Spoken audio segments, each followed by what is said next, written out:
ছোট থেকে বড় হওয়ার এই যে প্রসেস, এর মধ্যে আমরা অনেক কিছু হারাই। শুধু সময় না, কিছু ভালো অভ্যাস হারাই, কিছু খারাপ অভ্যাস হারাই। আবার হয়তো অনেক ভালো অভ্যাস আমাদের সাথে অ্যাড হয়, তাদের সাথে চলে। আবার কিছু খারাপ অভ্যাসও আমাদের মধ্যে অ্যাড হয়।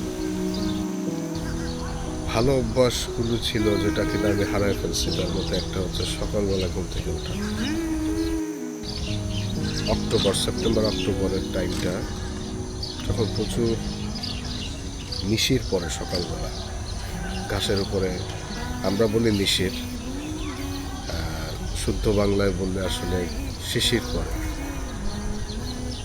তো ছোটোবেলায় এটা আমার রেগুলার টাস্কের মধ্যে একটা ছিল যে ঘুম থেকে ওঠার পরে অন্তত 10 থেকে 15 মিনিট আমার বাসার সামনেই এরকম ছোট একটা প্লেস ছিল, মাঠের মতো, এবং সেখানে আমি হাঁটতাম।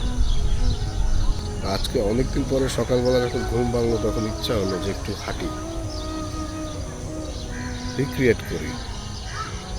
কে জানে, বলা যায় না, হয়তো